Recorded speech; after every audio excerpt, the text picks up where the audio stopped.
Welcome to the Laurel and Hardy Museum. This museum obviously is a tribute to a man who was born here in Ulveston in the home of his grandparents, Mr. and Mrs. Metcalfe. Stan didn't live here long in Ulveston, but he did come back whenever he could. He wrote many letters, and luckily there are many photographs showing Stan as a young boy here in the town. Hello, I'm Bill Cubin, the curator of the Laurel and Hardy Museum here in Ulveston. And as you can see from the plaque, Stan Jefferson, or who was to become Stan Laurel, was born here in Ulveston over 100 years ago. So I'd like to take you down to the house where it all started. Please follow me through the town.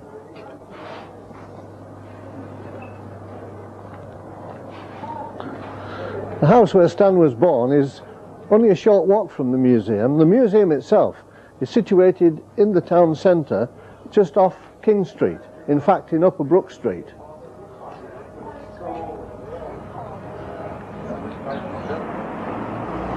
That's all right, there's the sign. And this is King Street, the centre of the town of Ulveston.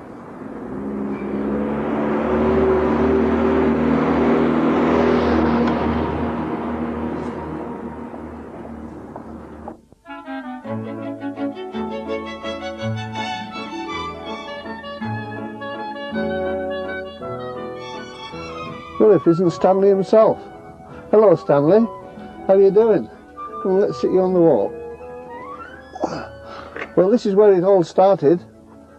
Stan was born here on June the 16th, 1890, as you can see with the plaque. The plaque was put on, of course, in 1974. And Stan didn't live here long, perhaps no more than 4 or 5 years, but there's lots of evidence he came back, particularly as a little boy, and played around here. His father, Arthur Jefferson, had come down from the northeast to open a small theatre here in Ulveston called the Hippodrome, which of course is on the site opposite where we are now in Argyle Street. His mother, Madge, of course lived here, and there were 4 children, all born here in the town. There was Gordon, Stan, Beatrice and Teddy. But there's lots of evidence that Stan, in many of his letters, referred to Argyle Street. He used to come here quite often. He used to love to go shopping with his grandma. In fact, there's a lovely photograph of Stan with his grandma at the front of the house here.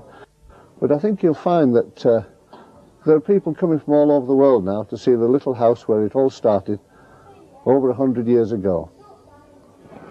And there's little Stan.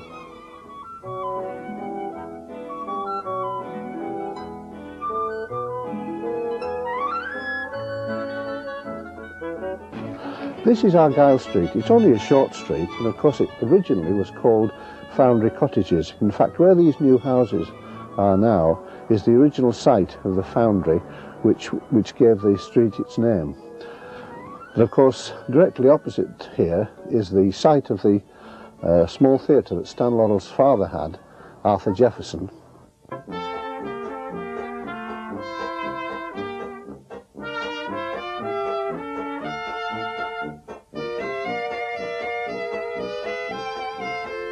This, of course, is the yard at number 3 Argyle Street, virtually unchanged in over 100 years. We have the same flags on the bottom, and we have the old wall, the wash house, and an interesting story that Stan told about Grandad, who used to lock him in the wash house. It was a dismal place, he said, and he said if you were there for a long time it wasn't very pleasant. But in the end, Stan, in fact, got it all sussed out, because he decided it would be nice to have his comics, his matches and his candles in there, and he kept up to date with his reading.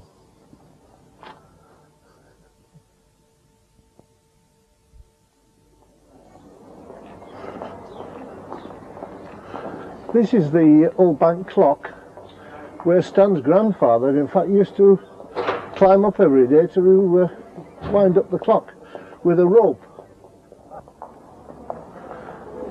And now we're heading towards Gillam's shop, where Stan used to come with his grandma for his treacle toffee. In one of his letters he said, I used to love to go shopping on Market Street in Ulveston with Grandma Metcalfe. He said that was a big event for me.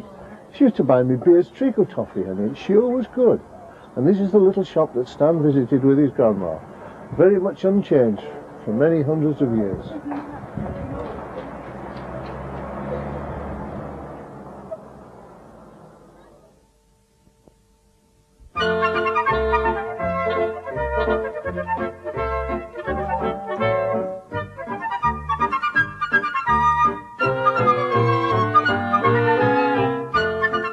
Another special place for Stan was here at Canal Foot, where he spent many happy hours fishing. He'd been taught by his uncle John Shaw, and as the canal ran close to his home, he didn't have far to go for his hobby. On the other side from here, across Morecambe Bay, runs Tridley Viaduct, which carries the railway to Carnforth from Lancaster. Railway travel was nothing new to the Jeffersons by the 1890s. Steam trains had in fact passed by the near Argyle Street home for nearly 30 years prior to Stan's arrival.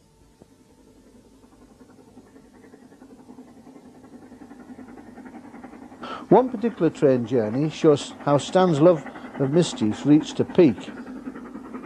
When the family were travelling across the viaduct with his cousin Mary, one moment they were gazing over Morecambe Bay, the next, Stan had suddenly produced his grandfather's infamous stirrup strap, which he used to discipline the children.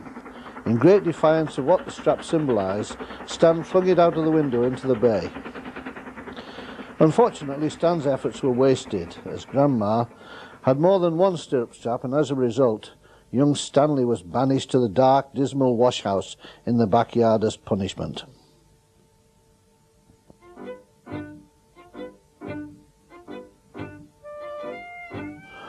Whenever Stan made his way to and from the canal, he would see a local landmark whose memory was to stay with him for a very long time. In 1897, when Stan was 7 years old, a doctor named Thomas Watkins Wilson died in London. Dr. Wilson and his daughter Mary often spent their holidays in Ulveston, so when their father died, Mary decided to have a special monument placed here in remembrance, and it was that monument that Stan found so fascinating. It was in the shape of a lighthouse with an anchor carved into its base, but its most unusual feature was a working light at the top of the lighthouse, which at one point was lit all the time, 24 hours a day. So strong was the memory of this little lighthouse that Stan even mentioned it to a Daily Herald reporter in 1932.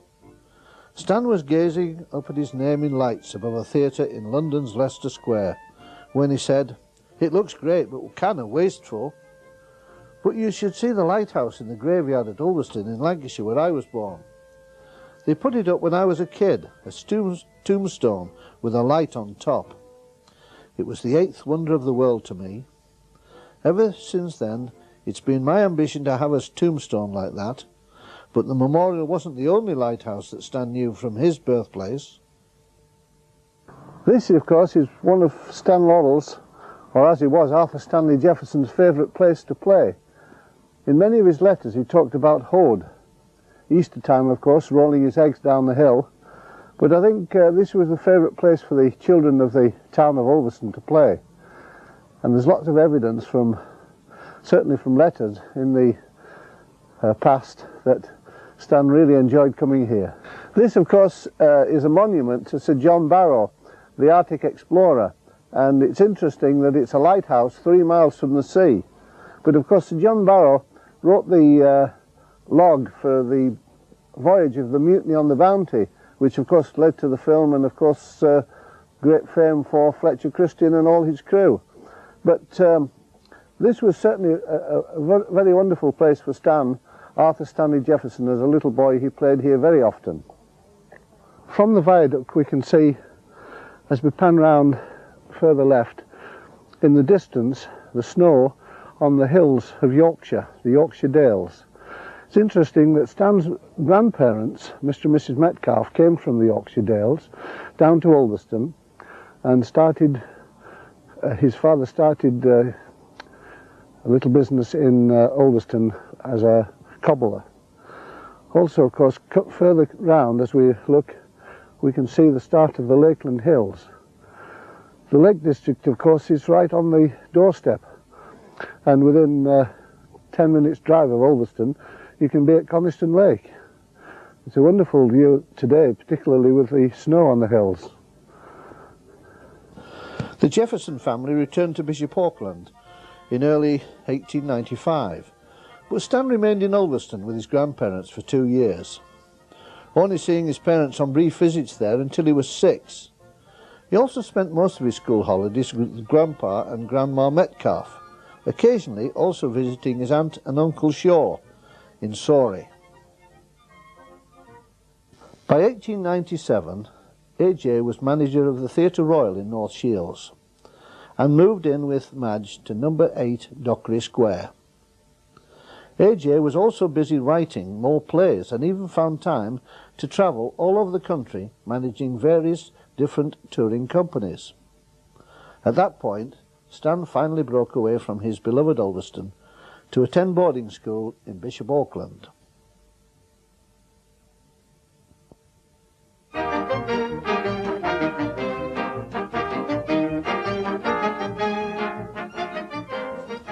Not content with a growing reputation as a school comic, young Stanley was now confident enough to ask AJ's permission to start some real theatrics. After some ardent pleading, the attic of the Jefferson home in North Shields was transformed into a tiny theatre, starring none other than the Stanley Jefferson Amateur Dramatic Society. Meanwhile, back at school, Stan's skill at mimicry was causing problems with his education. Stan wrote, "I don't think playing Bates and other masters helped my education, as I was given a lot of privileges, and a lot of my backwardness in class was overlooked, which many times since I regretted." Those were happy days at Bishop Auckland. AJ failed to see the funny side and took him away from St John's in Bishop Auckland. Stan was 10 years old when he moved to the academy in Dainford under strict instructions to do better.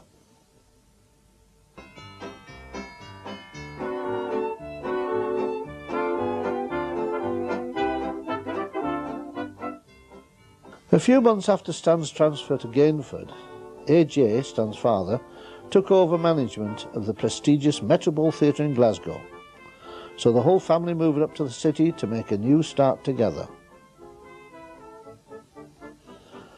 After attending 2 Glasgow schools, Queen's Park and Rutherglen, Stan finished his education at the age of 16. Arthur Jefferson had now become more philosophical about his son's lack of academic progress. Father began to assume that Stan would naturally take over management of the theatres in due course, but this was way off Stan's own plans. His burning ambition to act, which had grown and developed in the family home, had lately gone unnoticed by AJ, but Stan did have other support. Although his mother was bedridden at the time, Madge, his mother, gave Stan great encouragement in their common appreciation for the plays of the period. While Madge encouraged Stan to the hilt, Grandma disapproved with equal vehemence. To Grandma Metcalfe, the toll of life on the road with all its uncertainties was something to be rejected. She based her views on the fact was so strong.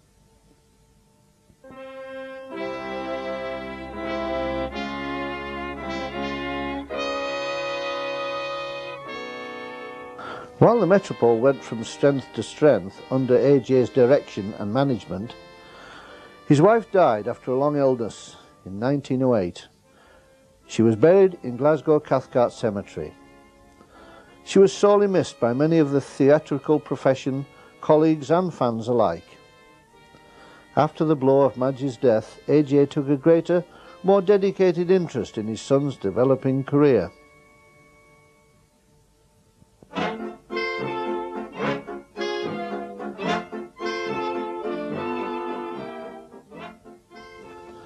Stan was now 18 and was already well versed in the skills needed to run a theatre from top to bottom. From distributing handbills in the street, Stan quickly worked up his way until he was performing with the star of a juvenile pantomime troupe who was to become a lifelong friend, wee Georgie Wood.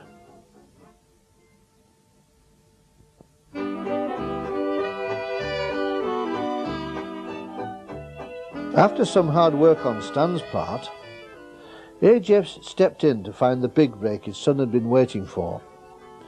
Through AJ, Stan had managed to get into the Fred Karno comedy troupe, which was then being headlined by Charlie Chaplin. Although Stan became Chaplin's understudy, instant success did not follow, and a testing tour around America showed Stan the hard struggle at first hand that his grandma had spoken of years earlier. The second Karno show was better received by the American audiences, and this eventually gave Stan the feedback he needed to continue the career we know him for today.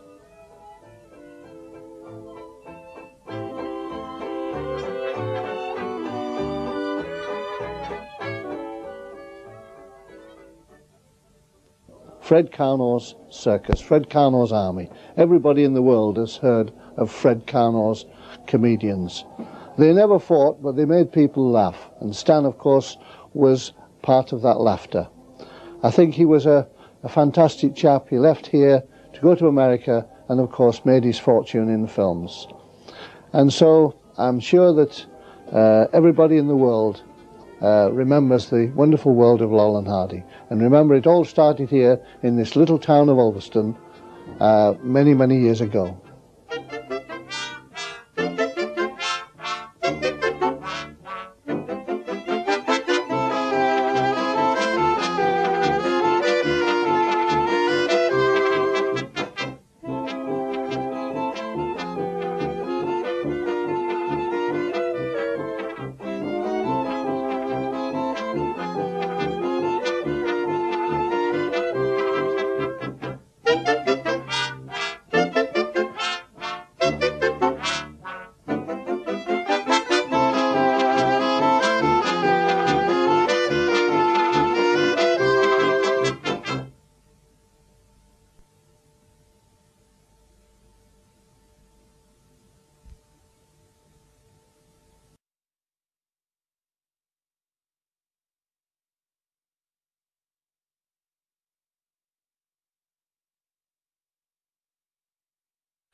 Century.